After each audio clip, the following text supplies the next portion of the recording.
अस्सलाम वालेकुम। Programme special talk में आऊं मेज़बान फयाज़ कुरैशी। नाज़रीन, मुल्क जी जेका सियासी सूरत हाल है उनमें रोज़ बरोज़ तब्दीलियुनि जो अमल जारी है। अॻूणे वज़ीर अज़म मियां नवाज़ शरीफ़ जी पाकिस्तान आमद के हवाले से जिते अख़बाराई थी रही है, उते हू लंडन की पंहिंजी राजगाह खां सऊदी अरब पहुतो है, जिते उम्रे खां पोइ जेका सऊदी क़यादत है उन सां मुलाक़ातुनि जो सिलसिलो, उन खां पोइ दुबई ऐं दुबई खां पोइ पाकिस्तान पहुचण के हवाले से जेका तारीख़ है उन ते हू पहुचंदो। तिन हवाले से जिते ॿुधायो वियो आहे त पाकिस्तान अचण के हवाले से मियां नवाज़ शरीफ़ के जहाज़ भी बुक करायो वियो आहे। इन हवाले से उम्मीद है पाकिस्तान जो जेको जहाज़ है 21 अक्टूबर ते इस्लामाबाद लैंड कंदो ऐं उतां खां थींदो ॿीहर लाहौर, जिते मियां नवाज़ शरीफ़ जो इस्तक़बाल किया वेंदो। अहिड़ी तरह से मुल्क की जेका सियासी सूरत हाल है उनमें मुख़्तलिफ़ पार्टियूं पंहिंजी सियासी एक्टिविटीज़ के जारी रखंदियूं बचनि, छाकाणि जो इंटरिम पीरियड उबूरी सेटअप में जेके सियासी पार्टियूं उन्हनि जी पंहिंजी जेका मुहिम जो सिलसिलो जारी है। उते ख़ासि तौर ते सिंध में जेकॾहिं पाण ज़िक्र करियूं त सिंध में नवाज़ लीग पंहिंजे क़ाइद जे इस्तक़बाल के हवाले से अकबरी है। तहिड़ी तरह से पाकिस्तान पीपल्स पार्टी जो मुखालिफ़ इत्तेहाद है GDA, JUI, MQM, उहे पंहिंजी सियासी सरगर्मियुनि में अकबरियूं नज़र अची रहियूं आहिनि। अहिड़ी तरह सां 18 अक्टूबर पाकिस्तान पीपल्स पार्टी के लिए अहम ॾींहुं है। शहीद मोहतरमा बेनज़ीर भुट्टो जी पाकिस्तान आमद ते जिते मथिस हमलो थियो, उते ख़तरनाक तरीन हमले में केतिराई माण्हू न सिर्फ़ शहीद थिया पर उन ॾींहं जी तारीख़ जी जेका मुनासिबत है उन के हवाले से का अहिड़ी रिथाबंदी हिन वक़्त ताईं नज़र न आई त पाकिस्तान पीपल्स पार्टी पंहिंजे एक्टिविटीज़ के हवाले से छा कंदी। सियासी अखबराइन के हवाले से पीपल्स पार्टी जो हिन जेको किरदारु जेको सगारो न बल्कि सहल ऐं आसान ऐं नॉर्मल नज़र अची रहियो आहे, छाकाणि जो चूंडुनि जो ऐलान न आहे। तो जीअं ई ऐलान थींदो तो तवक़ा है तो सियासी सरगर्मी में वाध ईंदी। अहिड़ी तरह सां जेका इंटरिम गवर्नमेंट जेका उभरी हुकूमत है उन पारां अफ़गानियुनि के हवाले से जेको अपेक्स कमेटी के इजलास खां पोइ जेको फ़ैसिलो कयो आहे उन में जेका आख़िरी तारीख़ है 31 अक्टूबर, उन में ॾींहुं ॿ ॾींहं जीअं ॾींहंनि जी घटिताई थींदी पई थी अचे, तहिड़ी रीति उते अफ़गानी थोरे जेके गैर कानूनी जेके एलियंस आहिनि उनजी नेकाली के हवाले से हिकमत अमली ते अमल के हवाले से पेशरफ़ थी रही है। मुख़्तलिफ़ सूबनि में इजलास कया पिया था वञनि पर हिकिड़ो नओं इंकिशाफ जेको सऊदी अरब के हवाले से साम्हूं आयो आहे, जंहिंमें लगभग 12,000 जेके अफ़गानी आहिनि उन्हनि खे पाकिस्तानी शनाख्ती कार्ड ऐं पासपोर्ट जारी थियण के हवाले से हिकिड़ी ख़बर जेका कल्ह खां वठी गर्दिश कर रही है त एॾी वॾी तादाद में सऊदी अरब में पाकिस्तान जी शनाख्ती कार्ड ते जेके एलियन न सिर्फ़ निकिरी पिया था, कीअं पिया था त इहो हिकिड़ो वॾो स्कैंडल है। ऐं उन हवाले से ऐं ख़ासि तौर ते अफ़गानी जी नेकाली के हवाले से केतिरी सूरत हाल अखबराई थी है। इन्हनि समूरनि मामलनि ते ॻाल्हि ॿोल्हि करण जे हवाले से असांखे जॉइन कयो टेलीफोन लाइन ते सीनियर सहाफ़ी तजेकार डॉक्टर अयूब शेख साहब। डॉक्टर साहब तव्हांखे प्रोग्राम में भलीकार। डॉक्टर साहब, शुरुआत क्यों था मियाँ नवाज़ शरीफ साहब जी जेका 21 अक्टूबर वाली जेका तारीख़ है वापसी जी, अञा बि अफ़वाह साबिज़ी जो सिलसिलो जारी है त मियाँ साहब जो जेको प्रोग्राम है एंड टाइम ते तब्दील थियण जा इम्कान जेके आहिनि उन्हनि ते ख़दशा ॾेखारिया पिया था वञनि। छा था सम्झो मियाँ साहब पाकिस्तान ईंदो या उनजी जेका सियासी सरगर्मी है उनमें केतिरी सगारी जेका सूरत हाल उहा नज़र अचे थी? ॾिसो, हिकिड़ी ॻाल्हि सफ़ा सवली आहे, उहा हीअ आहे त मियां नवाज़ शरीफ़ साहिब लाइ जेसि ताईं उहो जहाज़ ते न चढ़ियो तेसि ताईं माण्हुनि जो मथां मुलतवी थिए। ख़ुदि नवाज़ लीग जे मुख़्तलिफ़ साबिक़ MLAs बि TV चैनलनि ते ॻाल्हियूं ईअं कयूं, हिन तारीख़ ईंदो, हीअं ईंदो, हुन करे शक थिया। हाणे उहो चढ़ी पियो जहाज़ ते सऊदी अरब लाइ, हुनजो हफ़्ते जो प्रोग्राम आहे, पोइ वरी दुबई, क़तर, उतो थींदो, हेॾे ईंदो इस्लामाबाद। हिकिड़ी ॻाल्हि सभिनी सम्झणु खपे त हिन दुनिया में केरु बि हुजे उहो किथे बि रुकिजी सघे थो जेकॾहिं हुनखे रोकण लाइ तमामु वॾा वरी ॿिया वाक़िया थियनि। आप सम्झां थो त मियां नवाज़ शरीफ़ साहिबु ख़ैर सां हिते पहुचंदो ऐं जेकॾहिं इहा ॻाल्हि जीअं अवां इंट्रो में ॿुधाई त इस्लामाबाद ईंदो, इन जो मतिलबु आहे त हू सभ खां वॾी अदालत में पेश थींदो। अदालत में पेश थियण खां पोइ वरी पंहिंजी ज़मानत वठी ऐं लाहौर रवानो थींदो ऐं उते हू पंहिंजो इस्तक़बाल कराईंदो। ॿी ॻाल्हि इहा आहे त मियां साहब ईंदो, मियां साहब जे अचण में मूंखे फौरी तौर ते न का रुकावट थी लॻे, न को अहिड़ो को बहानो ऐं प्रॉब्लम थो लॻे। ऐं मियां नवाज़ शरीफ़ हाणे हिकु दफ़ो अचणु बि खपे, हुनजो पंहिंजो मुल्क बि आहे ऐं ॿाहिरि न रहणु खपे। मुल्क जी पॉलिटिक्स जे हवाले सां हुनखे तमामु घणा कम करण जी घुर्ज बि आहे। ख़ुदि हुनजी पार्टी जे अंदरि, पार्टी खां ॿाहिरि, ख़ुदि हुनजे पंहिंजे सूबे जे अंदरि, सूबे खां ॿाहिरि। इन करे मां सम्झां थो त हू अची वेंदो। अच्छा डॉक्टर साहब, ज़ाहिर हाणे मियां नवाज़ शरीफ़ लंडन खां निकिरी चुको है, शुरुआत थी चुकी है, ज़ाहिर जेको सफ़र है उनजी शुरुआत थी है तो उनमें मुख़्तलिफ़ जॻहियुनि ते थींदो, पाकिस्तान पहुचंदो, पर ख़दशा जहिड़ी रीति मियां नवाज़ शरीफ़ जी आमद जे हवाले सां थियनि था, अहिड़ी तरह सां पाकिस्तान में जेके चूंडनि जे हवाले सां ख़दशा आहिनि, उन ते हर माण्हू जेको इहो बहस करे थो त यार लॻे थो त चूंड कोन थींदी। हर माण्हू इहो सवाल करे थो, तव्हां ॿुधायो भला चूंड थींदी या न। त अहिड़े नमूने सां तव्हां छा था सम्झो त चूंडनि जे हवाले सां ख़दशा मौजूदु आहिनि, छाकाणि जो हिकिड़ो महीने जे हवाले सां इशारो इलेक्शन कमीशन नो आहे, पर तारीख़ अञा ताईं ऐलान नाहे थी। इम्कान ॾेखारियो थो वञे त फेबरवरी में बि थी सघे थी, जनवरी में बि थी सघे थी, या मार्च में बि थींदी चूंड। छा था सम्झो चूंडनि जा जेके ख़दशा आहिनि उहे दुरुस्त आहिनि, चूंडूं थींदियूं या न? पाकिस्तान जे अंदरि आइन जे हिसाब सां त 30 ॾींहं 90 ॾींहं 60 ॾींहं वारो चकर पूरो थी वियो आहे। उन हिसाब सां जीअं ई सिंध में बि पूरो थींदो, बलूचिस्तान में बि पूरो थींदो, 2 सूबा त अवली आइन जी तशरीह खां ॿाहिरि ज़िंदगी पिया गुज़ारे। हिकिड़ी ॻाल्हि। ॿी ॻाल्हि इहा आहे त तव्हां नोट कयो हूंदो त मुल्क जूं 3 वॾियूं पार्टियूं आहिनि, उन्हनि पार्टियुनि जे हवाले सां माण्हू सवाल कीअं था पुछनि। मिसाल, इमरान ख़ान ॿाहिरि हूंदो या न, इलेक्शन में हूंदो या न, सवाल। ॿियो सवाल हीअ था पुछनि चूंडूं थींदियूं या न। उन चूंडूं थियण ऐं न थियण जे लाइ माण्हुनि हिकिड़ो बैरोमीटर रखियो त जे नवाज़ शरीफ़ मुल्क में नथो अचे, पंहिंजो अचणु मुल्तवी थो करे, माना चूंडूं न थींदियूं। पर हाणे जॾहिं उहो मुल्क तरफ़ अचणु शुरू थियो आहे त इन जो मतिलबु आहे त हाणे चूंडुनि जे पासे माहौल वधीक साज़गार थींदो ऐं चूंडूं जेके आहिनि उहे थियण जो इम्कान पैदा थींदो। मां सम्झां थो त नवाज़ शरीफ़ जे अचण ताईं, अचण खां थोरो पोइ इलेक्शन कमीशन खे चूंडुनि जी तारीख़ लामाला ॾियणी पवंदी, उन खां सवाइ ॿियो को बि चाढ़ो कोन्हे। 10-15 ॾींहं हेठि मथे थींदा। पंजाब ऐं बलूचिस्तान त 1 साल खां आइन खां ॿाहिरि था रहनि, ॿिया सूबा 2 आइन खां 2-3 ॾींहं ॿिया बि ॿाहिरि रही वेंदा। पर ख़ुदि सुप्रीम कोर्ट बि घणो वक़्तु रहणु न ॾींदी। जेका आइन खे ऐं पार्लियामेंट खे सुप्रीम चई वेठी आहे, उहा शायदि हाणे घणो वक़्तु इन किसे खे न हलणु ॾींदी। सही। अच्छा डॉक्टर साहब, हिन वक़्तु जेकॾहिं पाण ओवरऑल जेकॾहिं पॉलिटिकल सिनेरियो ॾिसूं, सियासी सरगर्मियूं ॾिसूं, त उन में कुझु जेके पार्टियूं आहिनि उहे मुतहरिक नज़र अचनि थियूं, पर जेके कुझु स्टेक जंहिंमें ज़ाहिर आहे पाण PTI जो पाण ज़िक्र कयूं था, उन्हनि जे मथां काफ़ी पाबंदियूं आहिनि। उन जे हवाले सां वज़ीर अज़म बि इहे लफ़्ज़ चई चुको आहे त उन जे हवाले सां फ़ैसिलो अदालत कंदी त हू चूंडुनि में हिसो वठंदा या न। पर पाकिस्तान पीपल्स पार्टी जी बि जेकॾहिं चूंड सरगर्मियुनि जे हवाले सां पाण जाइज़ो वठूं त उन में बि थधिकार नज़र अचे थी। अहिड़ी तरह सां ॿियूं जेके पार्टियूं आहिनि अपोज़िशन में जेके रहियूं, GDA या JUI हिन वक़्तु उन्हनि सां तादीन जे तौर ते गॾु आहे, या MQM आहे, त उन्हनि जूं कुझु सरगर्मियूं नज़र अचनि पियूं। लॉन्ग मार्च जे हवाले सां बि ऐलान कयो वियो आहे मौलाना राशिद महमूद सुमरे तरफ़ां, ऐं अलाइज़ जेके आहिनि उहे बि उन में शिरकत करे रहिया आहिनि। पर पाकिस्तान पीपल्स पार्टी ऐं जेका PTI आहे उन्हनि जी सरगर्मियूं कुझु घटि नज़र अची रहियूं आहिनि बनस्बत हिन जे नून लीग पंहिंजे क़ाइदे जे हवाले सां सरगर्म नज़र अची रही आहे। असल ॻाल्हि इहा आहे त नून लीग खे त हिकिड़ो फौरी तौरु टारगेट पूरो करिणो आहे त तमामु घणा माण्हू मुल्क जे 4 सूबनि मां अचनि। इन करे हुननि जी एक्टिविटी लामाला जिते किथे असांखे नज़र अचे थी ऐं अचणु बि खपे, छो त हुननि खे इहो टारगेट ईंदड़ 8 ॾींहंनि में पूरो करिणो आहे। माना 6 ॾींहंनि जे अंदरि 7 ॾींहंनि जे अंदरि माण्हू लाहौर बि पहुचनि ऐं उते पहुचण जी हुननि जी उमेद बि पैदा थिए ऐं उहे तमामु घणा बि हुजनि। इहा सॼी एक्टिविटी त हुननि खे करणी आहे। हिकिड़ी ॻाल्हि।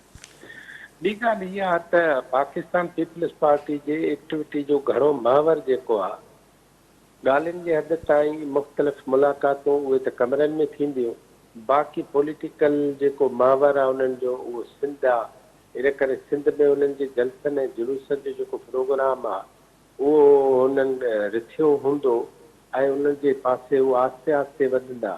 मिसाल अॼु बि अख़बार में अची वियो आहे त सखर डिवीज़न जे समूरनि ज़िलनि जे टिकट होल्डरनि जो अॼु बिलावल हाउस में इजलास आहे। इन जो मतिलबु आहे त हू टिकटनि जे छंड छाण वारे मामले में तमामु तेज़ी सां कमु कनि था ऐं पोइ पंहिंजे जिन खे बि टिकटूं ॾियनि था उन्हनि ते पोइ मुख़्तलिफ़ इलाइक़नि में सरगर्मियुनि जे हवाले सां नयूं ज़िमेदारियूं रखंदा। पोइ असांखे शायदि नज़र अचे त पीपल्स पार्टी वधि सरगर्म थी आहे। सही। अच्छा डॉक्टर साहब, थोरो हिन सिनेरियो खां हटी करे अचूं था वफ़ाक़ी हुकूमत या सूबाई हुकूमतुनि जी जेका मजमूई जेका कोशिशि आहे गैर क़ानूनी एलियंस जेके आहिनि, अफ़गानी हुजनि चाहे बर्मी हुजनि बंगाली हुजनि, स्पेशली टास्क जेको अफ़गानी जेके वॾी जेका फिगर आहे 44 लख जे लॻभॻि जेको अफ़गानी जेके आहिनि उन्हनि खे 31 जेका अक्टूबर आहे उन ताईं डेडलाइन ॾिनी वई आहे, छाकाणि जो असां जेके दहशतगर्दी या गैर क़ानूनी स्मगलिंग या अहिड़े क़िस्म जा जेके गैर क़ानूनी धंधा थियनि था, दहशतगर्दी हुजे, उन में अहिड़े क़िस्म जा जेके माण्हू जेके आहिनि ख़ासि तौर ते अफ़गानी जे मुलवस हुजण जे हवाले सां निशानदेही थी आहे, बल्कि उन्हनि जा चिटा सबूत जेके मौजूदु आहिनि। पर जिते अपेक्स कमेटी सख़्तु फ़ैसिलनि जे हवाले सां पेशरफ़्त कंदी नज़र पई थी अचे, उते वरी जेको जिन माण्हुनि वटि जेके क़ानूनी तौर ते काग़ज़ात मौजूदु आहिनि उन्हनि खे जेकॾहिं ज़ाहिर तंग कयो थो वञे त उन जे हवाले सां थधाई बि नज़र पई अचे। ज़ाहिर असां वटि 2 नंबरी काग़ज़ात जेके आहिनि उहे तमामु घणा ठहनि था, ख़ासि तौर ते नादरा जो कार्ड हुजे, पासपोर्ट हुजे, या अहिड़ी तरह सां ज़ाहिर इन जी बुनियाद ते वीज़ा बि माण्हुनि खे मिलनि था। त इहा जेका सरगर्मी इहा जेका प्रैक्टिस आहे उन में छा था सम्झो त ईंदड़ ॾींहंनि में डावाडोल नज़र अचे थी, अने सम्झो था त हुकूमत पेशकदमी जेका करे रही आहे उहा मस्बत रुख में वञे पई ऐं अफ़गानीनि खे कढण जे हवाले सां जेका असांजी कोशिशूं आहिनि उहे बाराबर साबित थींदियूं, छाकाणि त 2 आस्पेक्ट्स आहिनि। हिकिड़ो त असांजो हिकिड़ो जेको असांजे जेके वसीला आहिनि उन्हनि ते बि उन्हनि जो दॿाउ आहे, ॿियो उनजे इम्पैक्ट जेको नेगेटिव आहे, ख़ासि तौर ते स्मगलिंग जो ज़िक्र कयो या ॿिया मामला आहिनि उन्हनि ते जेको ज़िक्र कयो, सम्झो था त हिन में हुकूमत कामयाबु वेंदी?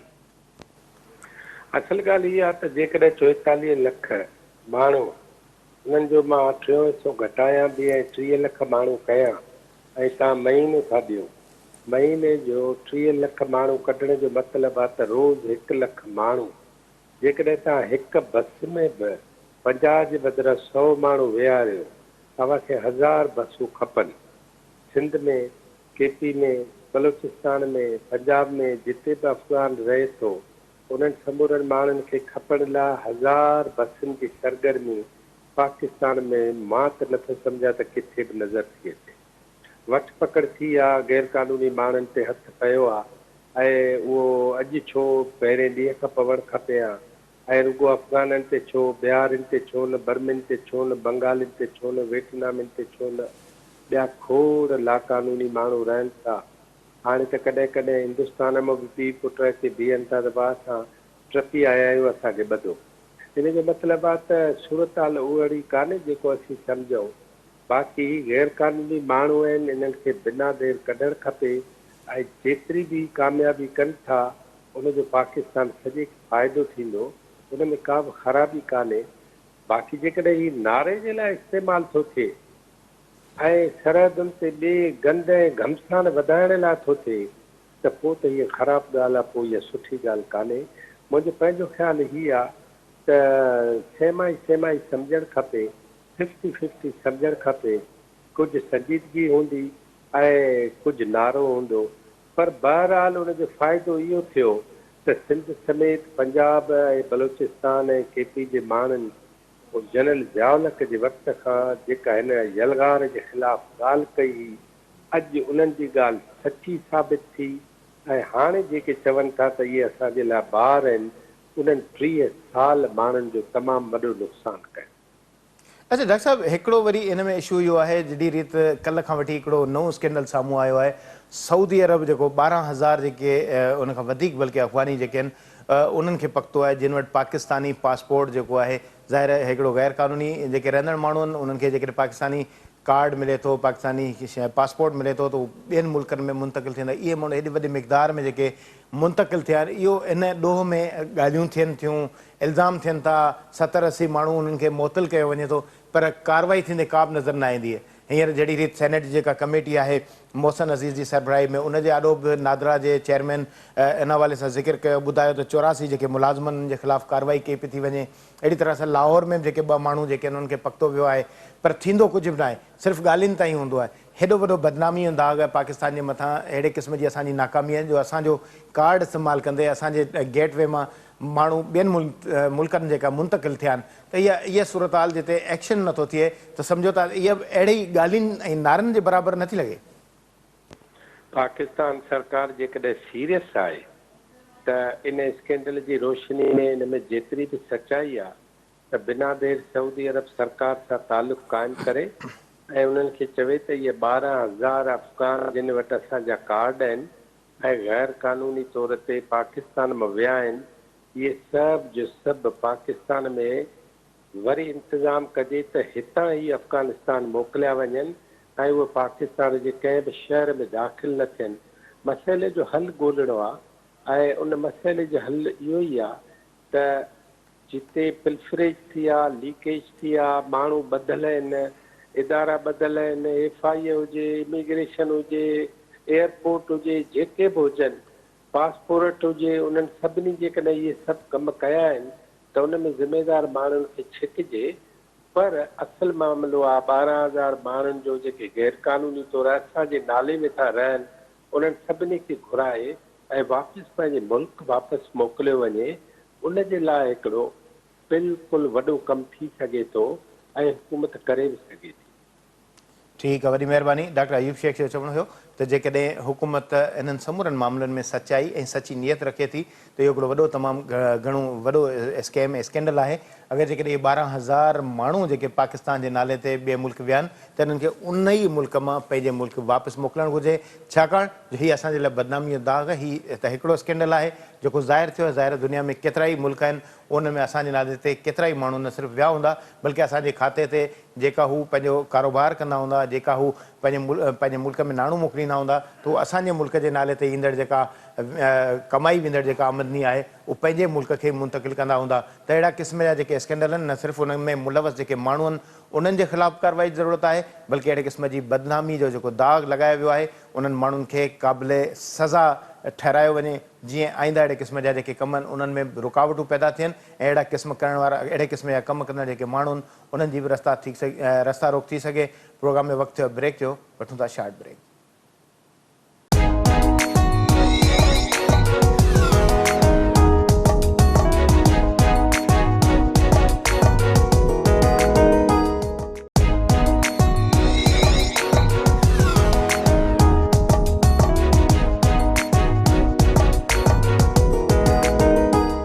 Welcome back. प्रोग्राम में जहिड़ी रीति सियासत जी ॻाल्हि ॿोल कईसीं, अहिड़ी तरह सां हाणे मुल्क जी जेका मैशियत ऐं जेका मुल्क जा ईंदड़ ॾींहंनि में पेश ईंदड़ मसइला आहिनि उन्हनि ते बि ॻाल्हि कबी। ख़ासि तौर ते पाकिस्तान जे हवाले सां IMF जी जेका मॉनिटरिंग रिपोर्ट आहे उहा पिणु जारी कई वई आहे, जंहिंमें ॿुधायो वियो आहे त जेको माली खसारो पाकिस्तान जो आहे उहो हदफ़ खां वधण जो इम्कानु आहे। अहिड़ी तरह सां 1137 अरब रुपया जेको वधीक थियण जे हवाले सां इम्कानु ॾेखारियो वियो आहे। हलंदड़ साल जेको खसारो आहे उन में 8,042 अरब रुपयनि ताईं पहुचण जे हवाले सां निशानदेही कई वई आहे। इनखे जहिड़ी तरह जेकॾहिं हुकूमत इन खसारे खे रोकण जे हवाले सां जेका रिथाबंदी कई उन में जेको हिकमत अमली इख़्तियार कई हुई, उन में टारगेट मुक़ररु कयो वियो त 6,905 अरब रुपया जेको उन हदफ़ जे अंदरि रखियो वेंदो। पर बदकिस्मती सां उहो जेको खसारे जो जेको हदफ़ आहे उन में हुकूमत क़ाबू त पाइण में त नाकाम वञी रही आहे, पर उहे मुश्किलातुनि खे बि मुंहुं ॾेई रही आहे। अहिड़ी तरह सां ईंदड़ ॾींहंनि में सियारे जी मुंद बि अची रही आहे ऐं सियारे में मुख़्तलिफ़ जेके मौसम जे हवाले सां बहरान पैदा थिया आहिनि, जंहिंमें ख़ासि तौर ते गैस जो जेको बहरान आहे उहो माशरे जे हवाले सां, असांजे माण्हुनि जे हवाले सां मुश्किल जो वॾो सबबु बणिजंदो आहे, छाकाणि जो लोड शेडिंग जी हिकिड़ी वॾी सूरताल हूंदी आहे। हिकिड़ो वॾो टारगेट हूंदो आहे, लॻभॻि 3 अरब 60 करोड़ जी जेका मिकअप फिट जेका रोज़ाने जेका पैदावार रहण जे हवाले सां जेको इम्कानु ॿुधायो वियो आहे। अहिड़ी तरह सां जेका घुर्बल ज़रूरत आहे उहा 6 अरब खां वधीक जेका उहा ॿुधाई वई आहे। इन सां गॾोगॾु जेका हिन सूरताल में जेकॾहिं ॾिठो वञे त महांगाई जो जेको जिते तूफ़ान आहे उते पेट्रोलियम प्राइसिस जा जेके अघु आहिनि उन्हनि में लाॻीतो जेको वाध आहे उहो माण्हुनि जी मुश्किलातुनि जो सबबु बणिजी रही आहे। महांगाई में वाध सबबु आवाम जिते मुश्किलातुनि खे मुंहुं ॾिए थो त उते ईंदड़ जेका ज़ाहिर आहे 15 तारीख़ ते ॿीहर पेट्रोलियम जे अघु जेका उन में वाध थींदी या घटिताई थींदी। इन्हनि समूरनि मामलनि ते ॻाल्हि ॿोल जे लाइ असांखे जॉइन कयो आहे सीनियर तज़ीकार ऐं माशी माहिर डॉक्टर रफ़ीक चांडियो साहब। जहिड़ी रीति IMF जेका हिकिड़ी जाइज़ो रिपोर्ट जारी कई आहे उन में पाकिस्तान जो जेको माली हदफ़ आहे उन जे हवाले सां ज़िक्र कयोसीं त उहो 1137 अरब रुपया हुजण जे हवाले सां इम्कानु ज़ाहिर कयो वियो। छा था सम्झो त वधीक खसारे जी जेका सूरत आहे उहा ॾिसण में अचे थी? ॾिसो, पाकिस्तान पंहिंजी जेका हिन वक़्तु मखलूक जेका हुकूमत आई आहे हीअ इन्हनि हिकिड़ी कोशिशि कई आहे, जंहिं कोशिशि तहत जेके इदारा आहिनि उहे सभु एक्टिव थिया आहिनि ऐं थोरो जेको फॉरेन एक्सचेंज जो जेको मसइलो आहे उनखे उन्हनि हल कयो आहे, रुपए जी पैरिटी खे थोरो बहितर कयो आहे डॉलर जे मुक़ाबले में। पर इहो सभु कुझु काफ़ी कोन्हे को। पाकिस्तान में वॾो मसइलो जेको आहे उहो आहे जेको डेट आहे। पाकिस्तान जो डेट हिन वक़्तु अनमैनेजेबल आहे ऐं जेको डेट जो जेको डेफिसिट जो पोर्शन आहे उहो कंटिन्यूअसली उहो रहे पियो ऐं हुन में वाधारो ईंदो रहे थो पियो। उन लाइ जेके बि क़दम खणणु खपंदा हुया, असां अंडरस्टैंडेबल इहो हो त जेका हुकूमत ईंदी, इंटरिम गवर्नमेंट ईंदी, उहा चूंडियल गवर्नमेंट न हूंदी त उहा कुझु फ़ैसिला अहिड़ा कंदी जन फ़ैसिलनि खां मतिलबु आहे इकोनॉमी खे जनरली फ़ाइदो पवंदो ऐं उन तरफ़ वेंदा, पर अहिड़ी का सूरत हाल नज़र नथी अचे पई।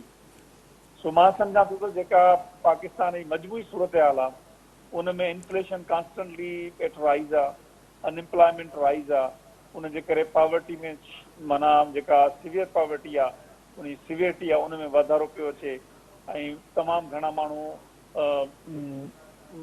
उन में शामिल थींदा पिया वञनि जेका बिलो पॉवर्टी लाइन आहे। ऐं ॿिए तरफ़ खां जेका गवर्नमेंट जूं बारोइंग्स आहिनि उन्हनि जो बि माना नज़र अचे पियो त उहे बि उन में का ख़ातिर ख़्वाह कमी कोन पई अचे। ऑस्टेरिटी ड्राइव हिकिड़ी डायमेंशन हुई जेका करे गवर्नमेंट काफ़ी हुन में करे सघियो पियो, पर गवर्नमेंट जो अहिड़ो को बि मिसाल फेडरल गवर्नमेंट जेका आहे उनजा काफ़ी खाता अहिड़ा आहिनि जेके बग़ैर कंहिं रीज़न जे उहे रखियल आहिनि, उन्हनि जा इलाही सारियूं बजटूं उहो उनखे ख़तमु करे ऐं मर्ज करे या कुझु नंढा नंढा खाता। अच्छा डॉक्टर साहब, जहिड़ी रीत ज़ाहिर पाण इहा ॻाल्हि ॿोल कयूं था वफ़ाक़ी हुकूमत पंहिंजा ख़र्च मैनेज नथी करे, अहिड़ी रीत ज़ाहिर अहिड़ा खाता जेका उन ज़रूरत बि न आहे उन बावजूद बि रखियो वठे। मिसाल डिवॉल्व थियण खां पोइ अरिड़हीं तरमीम खां पोइ केतिरा ई खाता सूबनि जे हवाले थिया, पर वफ़ाक़ी हुकूमत बिना जवाब। मिसाल तालीम जो खातो आहे त वफ़ाक़ में क़ाइमु आहे, अहिड़ी तरह सां सिहत जो खातो आहे उहो बि वफ़ाक़ वटि क़ाइमु आहे। अहिड़ी तरह सां जेकॾहिं एंटीक्विटीज़ या कल्चर या टूरिज़म इन तरह सां जेकॾहिं वज़ारतूं हुजनि या केतिरियूं अहिड़ियूं वज़ारतूं जंहिंजा नाला वठिजनि त उहे वफ़ाक़ में अञा ताईं बि क़ाइमु आहिनि, पर वफ़ाक़ पंहिंजी उहा डायरेक्शन दुरुस्त नथो करे।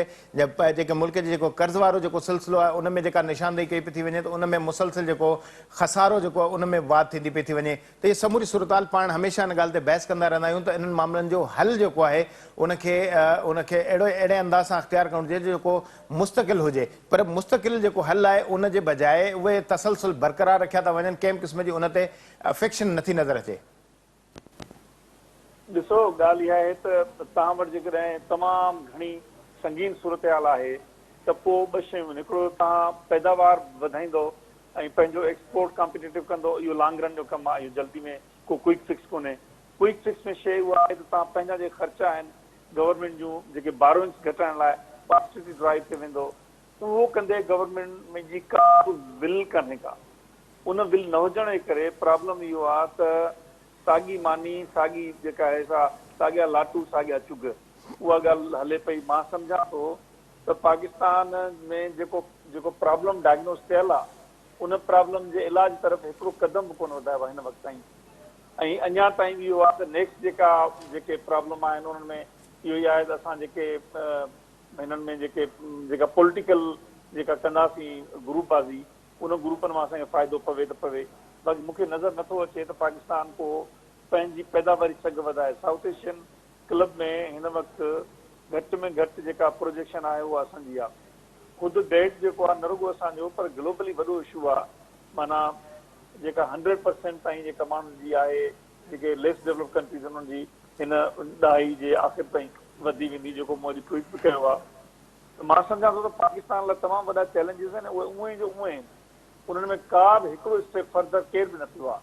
सो पाकिस्तान जो मामिलो मूंखे ख़बर न आहे त कीअं केरु हल कंदो, ऐं वरी बि जेकॾहिं गवर्नमेंट अञा अचे थी नई जेका 6 महीननि खां पोइ थी अचे पई त 6 महीननि ताईं वरी सूरत हाल उहा ई थी वेंदी ऐं ॾिसजे त छा थो थिए। जी अच्छा डॉक्टर साहब, हिकिड़े पासे ज़ाहिर आहे पाकिस्तान जा इहे फाइनेंशियल इशूज़ जेके आहिनि उहे उन्हनि खे हल करण जे हवाले सां ॻाल्हियूं थींदियूं ॿुधजंदियूं आहिनि, पर उन्हनि ते जेका अॻु भराई थींदी नज़र न ईंदी। ज़ाहिर पाण इन ॻाल्हि ते हमेशह बहस बि कंदा रहिया आहियूं, कयूं बि था ताकी अहिड़े क़िस्म जो को सोल्यूशन निकिरे जो घटि में घटि इन्हनि मसइलनि खे हल कजे। पर ॿिए पासे हिकिड़े मौसमियाती जेके असरात थींदा आहिनि उन सबबु केतिरा ई मसइला पैदा थींदा आहिनि। मिसाल जे तौर ते जहिड़ी रीति जेके फ्यूल आहे उन में उन जा जेके चार्जिस आहिनि जिते वधनि था त उते गैस जेका माण्हुनि जी ज़रूरत जी इंतिहाई अहम शइ आहे, ख़ासि तौर ते घरेलू जेके सार्फिन आहिनि उन्हनि जे इस्तेमाल जे हवाले सां जेका गैस आहे उहा अणलब आहे। लोड शेडिंग जो सिलसिलो जारी आहे। जहिड़ी रीति दवा जो टे टाइम जो जेको वक़्तु मुक़ररु आहे, अहिड़ी तरह सां गैस जेका आहे उहा 3 टाइम जी लोड शेडिंग सां शहरीनि खे हाणे मिले थी। इहो पहिरियों दफ़ा थियो आहे। पर हिन वक़्तु जेको अंग अखर जेके साम्हूं आया आहिनि उन में ॿुधायो वियो त 6 अरब जी जेका मिकल फिट जेका आहे मजमूई तरह सां गैस जी जेका तलब आहे, पर जेका पैदावार आहे हिन वक़्तु मुल्क में उहा 3 अरब 60 करोड़ जेका मिकअप फिट आहे रोज़ाने उहा रहण जो इम्कान आहे। अहिड़ी तरह सां 1 अरब जेका मिकअप जेका फिट आहे उहा LNG जेका दरामद करण जे हवाले सां जेका मनसूबाबंदी कई पई थी वञे त हिकिड़ी पॉलिसी जोड़ी पई थी वञे पर लॻे ईअं थो त जेका ज़ाहिर सरासरी तौर सां 1.25 अरब 1.5 अरब जे लॻभॻि जेका गैस वधीक जेका खोट जेका उहा रहंदी त इन सूरताल में सम्झो था त जेका मुल्क जी सनत आहे उन जे लाइ अॻ में ई मसइला आहिनि। पावर सेक्टर आहे उनखे जेकॾहिं सियारे में जेकॾहिं गैस न मिलंदी त उन जे लाइ बि हिकिड़ा वधीक मसइला क्रिएट थींदा ऐं उन जे हवाले सां हिकिड़ी जेका पॉलिसी जोड़ण जी कोशिशि कई पई थी वञे जंहिंमें लोड मैनेजमेंट जेको प्लान आहे उहो नवंबर खां मार्च ताईं जेको लागू थींदो आहे त सम्झो था त हिकिड़ो वधीक हिकिड़ो नओं बहरान जेको आहे उन जी इंडक्शन थी रही आहे माण्हुनि जे लाइ वधीक ईंदड़ जेका थधी मौसम में मसइला पैदा थींदा। ॾिसो मां तव्हांखे हिकिड़ी ॻाल्हि ॿुधायां त पाकिस्तान में जेको एनर्जी जो डिमांड ऐं सप्लाई आहे उनखे कॾहिं बि सम्झो न वियो आहे, उन कॾहिं बि अंडरस्टैंड करण जी कोशिशि न कई वई आहे। मिसाल तौर ते तव्हां ज़ाल के दौर खां वठी असां नंढा आहियूं उन दौर में त ॾिसूं पिया त लोड शेडिंग थी रही हुई, अलाए कहिड़नि कहिड़नि मदनि में ख़र्च कयूं पर उन में इन्वेस्टमेंट न थी, न लाइन ट्रांसमिशन ऐं जेका पैदावार आहे ॿिन्ही सूरत हाल में ख़र्च तमामु घटि हुयो। ॿ चारि वॾा प्रोजेक्ट कयूं उन वक़्तु बि सोलर जो ऑप्शन हुयो, उन वक़्तु बि विंड पावर जो ऑप्शन हुया, उन वक़्तु बि कोल जो ऑप्शन हुयो, पर उहे छो त सिंध उन्हनि में लीड पई करे उहे उन्हनि खे न पिया खपनि। ॿिए नंबर ते गैस जो मसइलो आहे। गैस जी हिन वक़्तु बि जॾहिं असां चऊं था त इन्फ्लेशन तमामु घणी आहे तंहिं हूंदे मां चवंदो त गैस जी प्राइस रिडिकुलस आहे, उहा माना एतिरी घटि आहे प्राइस, पर तव्हां वटि त ख़बर आहे त तव्हांजा जेके ज़ख़ीरा आहिनि उहे घटि आहिनि त कहिड़ी ज़रूरत हुई मुशर्रफ दौर में तव्हां जॾहिं गाॾियुनि खे सिलेंडर ऐं जेका CNG गैस शुरू कई ऐं सॼो गैस सिस्टम अगरि तव्हां शुरू कयो, इहा एस्टिमेशन तव्हांजी न हुई, तव्हांखे अंडरस्टैंडिंग न हुई। हिन वक़्तु तव्हांजी जेके गैस ज़ख़ीरा जेके अञा वधीक हलनि हा उहे जल्दी में ख़तमु थी विया। उन करे जेका सूरत हाल आहे उहा सूरत हाल जेसि ताईं अंडरस्टैंड नथा कनि, उनखे डिमांड ऐं सप्लाई जे हुन में नथा कनि, उनखे मैनेज नथा कनि, तेसि ताईं इहे क्राइसिस दर क्राइसिस आहिनि। जी अच्छा डॉक्टर साहब, ज़ाहिर हाणे जहिड़ी रीति पाण घरेलू सार्फिन जी ॻाल्हि कयूं था त उनखे हिन जेका लोड मैनेजमेंट जेको प्लान आहे ज़ाहिर उन में पहिरीं तरजीह ते रखियो वेंदो आहे, वरी अहिड़ी तरह सां जेको पावर सेक्टर उनखे ॿी तरजीह ते रखियो वेंदो आहे। पाण जेको CNG सेक्टर बिना जवाज़ ज़ाहिर हुकूमत माहौलियाती आलूदगी ख़तमु करण जे नाले सां हिकिड़ो सेक्टर हिकिड़ो शोबो नओं शुरू कयो, ज़ाहिर माण्हुनि खे सस्ती गैस मिली, माण्हुनि पंहिंजा रोज़गार जा नवां दग खोलिया। CNG जेको सेक्टर उहो माना मुनासिब जेका दस्तियाबी जी बुनियाद ते हाणे जेको उहो हले थो, उहो जेको बिज़नेस आहे उहो तक़रीबन जहिड़ो करे ख़तमु थियण ऐं मरण जे बराबरि जेको वञी रहिजी वियो आहे, जंहिंखे हाणे LNG इंडक्शन करे उनखे हलाइण जी कोशिशि थी कई वञे। पर हिकिड़े पासे पाकिस्तान जो जेको फॉरेन करेंसी जो जेको हिकिड़ो लोड आहे उन में अगरि जेकॾहिं LNG अगरि जेकॾहिं असां इम्पोर्ट कंदासीं त इहो हिकिड़ो वधीक हिकिड़ो असांजो नओं ऑपरेशन खुले थो ऐं वधीक जेको असांजे जेको क़ौमी नाणे ते जेको दबाव पवे थो, त उन जे हवाले सां त का हिकमत अमली न आहे।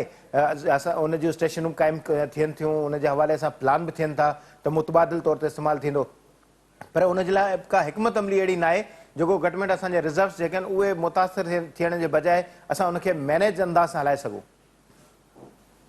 ॾिसो, हिकमत अमली जो त सुवाल इहो आहे त जेका तव्हांजी एनर्जी पॉलिसी हुई, मां सुञा थो 2016-17 ताईं जेका पॉलिसी फ्लोट करे पई गवर्नमेंट जी, उन में जेका पंहिंजो सोलर पावर जो ज़िक्र कोन हो।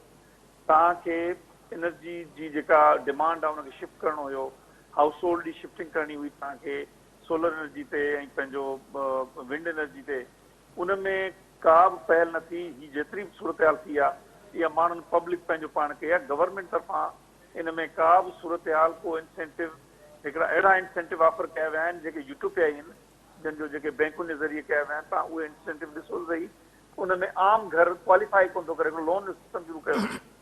तव्हांखे इहे शयूं अंडरस्टैंड करण जी जेकॾहिं कैपेसिटी कान्हे का, त तव्हां सॼो पॉलिटिकल पार्टीज़ खे त उहे पंहिंजी जेका कैपेसिटी आहे उन मूजिबि मुल्क खे हलाइनि। जेको अॼु ताईं तजुर्बा दर तजुर्बा थींदा रहिया आहिनि, उन्हनि तजुर्बनि में ज़िम्मेवारी कंहिंजी आहे, केरु आहे, उहे सभु ज़ाहिर आहिनि। तव्हां 4 साल टीको हयो आहे इमरान ख़ान जी गवर्नमेंट जो, जंहिंजी कैपेसिटी 0 हुई। उनखां पोइ तव्हां वरी तव्हांजे जेके काकड़ गवर्नमेंट इहा आई आहे, उनजी अंडरस्टैंडिंग जो को नालो ई कोन्हे को। इहे सभु पॉलिटिकल इशूज़ आहिनि जेका इकोनॉमिक मैनेजमेंट आहे उनखे अफेक्ट करे रहिया आहिनि। पर हाणे इहा सूरत हाल आहे त इन खे केरु हुनखे सम्झाए। हिन वक़्तु सूरत हाल आहे इकोनॉमिक कलेप्स खे Pakistan is at the verge of collapse. इन वर्ज ते असां जेको कुझु करे रहिया आहियूं उन्हनि जो छा इहो सम्झ में अचे थो त को अहिड़ो प्लान आहे जेको माना असांखे उन मां कढण जी सूरत हाल में जवाब न। इहा जेका बि सूरत हाल हले पई, जेका पॉलिटिकल सिचुएशन आहे जेका लीडरशिप जो असांजो कमु आहे उहो सॼो हिकिड़े अहिड़े तरफ़ वञी रहियो आहे जंहिंमें मां सम्झां थो त हाणे असां जेकॾहिं डिफॉल्ट खे सर्वाइव करे वियासीं त नेक्स्ट ईयर आहे, इन खां नेक्स्ट ईयर डिफॉल्ट आहे। डिफॉल्ट अणचर आहे, डिफॉल्ट मुमकिन न आहे त उहो हेॾो थिए।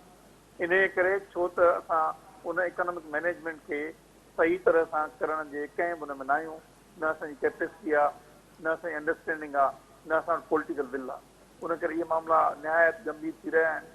ख़बर न आहे त पाकिस्तान में आहे विश्व जेको असां चऊं था सोचूं था इहो बिल्कुलु ग़लति हुजे ऐं पाकिस्तान जी सूरत हाल बहितर थिए। अच्छा डॉक्टर साहब, ज़ाहिर हिन वक़्तु हुकूमत जेका डॉलर जी स्मगलिंग जे हवाले सां बि मुख़्तलिफ़ जेके ऑप्शन आहिनि जंहिंमें ऑपरेशन वारो सिलसिलो जेको आहे उहो तमामु घणो उन ते ज़ोर आहे। इन सां हिकिड़ो डॉलर जी जेका वधंदड़ क़ीमत हुई उहा बि घटि थींदो 278 ताईं आहे, अची हेठि पहुती आहे। पर जेकॾहिं ॾिठो वञे त उहो 350 ताईं पचंदे रुकी आहे। त हीअ त ज़ाहिर हिकिड़ो आर्टिफिशियल हिकिड़ो क़दम आहे। हिकिड़े तरीक़े सां जेके ओवरसीज़ जी जेका असां वटि जेका आमद आहे पैसनि जी उहा बि घटि आहे। त हिन सूरत हाल में त जेको फॉरेन करेंसी जेको अकाउंट आहे असांजो उहो त ॿीहर जेको डिफॉल्ट जी तरफ़ वधंदो त हिन सूरत हाल में सम्झो था त इहो हिन सूरत हाल में असां केतिरो वक़्तु गेन करे सघूं था? ज़ाहिर जेसि ताईं किस्त न ईंदी, वरी किस्त ईंदी त वरी बि असां इम्पोर्ट जो सिलसिलो हलाईंदासीं, वापसि असांजा ॿीहर जेके ज़ख़ीरा आहिनि उहे ॿीहर महदूद थी वेंदा। ॿियो जेको डॉलर पैरिटी जो मसइलो आहे, इहो मसइलो इन जा ॿ पहलू आहिनि। हिकिड़ो पहलू हुनजो इहो आहे त असां जेको इंटरनेशनल ट्रेड आहे उहो ट्रेड केतिरो बैलेंस में अचे थो। यानी इहो 250 ताईं जेकॾहिं अची वञे डॉलर त 250 खां 320-25 खां हेठि हलियो आहे। मां अज़्यूम कयो फ़र्क़ु कयो त 350 ताईं अची थो वञे, 250 ताईं अची थो वञे। त इहो 250 वारो जेको रेशो हूंदो उहो तव्हांजो इंटरनेशनल मार्केट में माना जेका तव्हांजी एक्सपोर्ट इम्पोर्ट जेको बैलेंस आहे, जेका डिमांड आहे उहा डिटरमिन कंदी। बाक़ी पोर्शन खणी असां ॿधूं था त उहो पोर्शन जेको आहे स्मगलिंग ऐं ग्रे मार्केट जेका आहे उहा करे पई। पर तंहिं हूंदे बि तव्हांजो डॉलर पैरिटी तमामु वॾी आहे। तंहिं हूंदे बि तव्हांखे जेको डेफिसिट आहे उहो जीअं माना हिन वक़्तु ताईं त अञा तव्हां पंहिंजा इम्पोर्ट झले वेठा आहियो, काफ़ी नेसेसरी इम्पोर्ट हले पई। जीअं तव्हां थोरो खोलींदो त वरी डॉलर जी जेका थींदी न जेका डिमांड, छो त असांजी जेका मार्केट आहे एक्सचेंज रेट आहे न उहो मार्केट बेस्ड आहे, उहा डिमांड बेस्ड आहे। डिमांड थिए थी पंहिंजो डॉलर जी त असांजो रुपयो किरे थो, न आहे त उहो बीहे थो। असांजा जॾहिं एक्सपोर्ट वधंदा त असांजी जेका रुपए जी क़दुरु आहे उहा वधंदी। जेकॾहिं एक्सपोर्ट असांजा घटि आहिनि, इम्पोर्ट वधीक आहिनि, सिंपल मैकेनिज़म आहे हुनजो जेको उन ते। हाणे उन सूरत हाल में असांखे नज़र नथो अचे त असांजा जेके एक्सपोर्ट्स आहिनि उहे कहिड़ी सूरत हाल में किथे वधी रहिया आहिनि, उहे कोन पिया वधनि। असांजो जेको ज़रिए मुबादला ईंदो आहे जेको ह्यूमन रिसोर्सिस मां उहो बि माना काफ़ी रिड्यूस थी वियो, छो त कॉन्फिडेंस मेजर्स कोन्हनि के मुल्क में। त इहा सूरत हाल हिकिड़ी ॿी ॾुखी सूरत हाल आहे, जंहिंजे करे मां चवां थो त असांजो जेको पोर्शन आहे न डेफिसिट जेको 12 खां 15 बिलियन जो आहे हर साल में, इहो वधी सघे थो। जेकॾहिं तव्हां जेका एक्सपोर्ट के कॉम्पिटेटिव एक्सपोर्ट में ईंदो त तव्हांखे वरी रॉ मटीरियल लाइ ॿाहिरि तव्हां हद ई आहे त कॉटन जेका आहे उहा अमेरिका मां थी अचे तव्हांजी, जेको कपिड़े जी इंडस्ट्री खे सपोर्ट थी करे पई। तव्हांखे गुज़िरियल 2-4 सालनि में ॾिठो हूंदो त कणिक असां इम्पोर्ट कई आहे, यानी असां एग्रीकल्चर जो पोटेंशियल उहो बि असांजो मतिलबु त उहो कोन्हे को त हर साल असां कुझु न कुझु इम्पोर्ट कयूं था पिया। दालियूं ऐं तव्हां ज़िक्र कयो हुनजो पंहिंजो जेके ऑइल्स आहिनि इहे त हूअं ई असांजूं ॿाहिरीं शयूं आहिनि। त असांजो हिकिड़ो पोर्शन अहिड़ो आहे जेको हुन में, पर असांजा एक्सपोर्ट जेकॾहिं वधनि त पोइ असां हुनखे बैलेंस करे सघूं था। पर हिन वक़्तु जेका मुश्किलात आहे उहा आहे त डेट सर्विसिंग जेका आहे उहा तमामु हाई आहे। ऐं उनजे लाइ तव्हांखे यादि हूंदो त असां प्रोग्राम में ॻाल्हाईंदा आहियूं त जेका बोर्ड आई हुई पाकिस्तान में, उन बोर्ड वक़्तु जेका डिप्लोमेसी हुई उनखे माना कर्ज़नि जी रीस्ट्रक्चरिंग तौर ते खणी वञनि हा ऐं इन्हनि जे लॉन्ग टर्म उन ते वठनि हा त उहो बहितर हुयो त हिन वक़्तु असांखे काफ़ी फिस्कल स्पेस मिली वञे हा ऐं असां जेका आहे सा एक्सपोर्ट जा सेक्टर जेके आहिनि उनखे इम्प्रूव करे सघूं हा ऐं हिकिड़ी कॉम्पिटेटिव बेस ते अची कर्ज़नि खे लाहिण में कुझु मददगार थिए हा। पर असांजी जेका गवर्नमेंट्स आहिनि उन्हनि इन तरफ़ ध्यानु न ॾिनो। उहा जेका मखलूत गवर्नमेंट हुई इहो साल जेको आहे तमामु इम्पॉर्टेंट हुयो, उन में असांजे लाइ पॉसिबिलिटीज़ हुयूं, पर गवर्नमेंट उहो न करे सघी। जेका इमदाद वरितो उहा कुझु मिली आहे कुझु न मिली आहे, पर उहो जेको बि थियो एफर्ट हुई हुननि जी, पर मां सम्झां थो त एफर्ट जंहिं डायरेक्शन में थियणु खपंदी हुन में न थी सघी। जी ठीकु आहे, वॾी महिरबानी। डॉक्टर रफ़ीक साहब जो चवणो त जेको डेप्थ वारो जेको असांजो इशू आहे उहो ज़ाब्ते वारी सूरत हाल खां न सिर्फ़ु ॿाहिरि थींदो पियो थो वञे, त हिन सूरत हाल में असांजे लाइ ॾींहुं ॿ ॾींहुं जेके चैलेंजिस आहिनि उहे मुश्किलनि आर्ज़ी तौर ते जेका वेंदड़ गवर्नमेंट हुई निगरान सेटअप खाक में उबूरी सेटअप खाक में उन कोशिश त कई त मुल्क खे बहितर दग ते आणण जे हवाले सां अॻिभराई कजे IMF सां मुआहिदा बि कया बहरहाल मुश्किल सूरत बरक़रार आहे जेकॾहिं हिकमत अमली तरतीब न ॾिनी वई त अञा वधीक मुश्किलातूं असांजे लाइ दरवाज़ो खोले मौजूदु हूंदियूं जे असां उन्हनि मां जान छॾाइण डिफॉल्ट मां बचण जे हवाले सां कोशिशूं कयूं त उन खां मुस्तक़िल निजात जी बि कोशिशूं वठण जी ज़रूरत आहे। प्रोग्राम जो वक़्तु पुॼाणी त पतो इजाज़त ॾींदा अला भाई।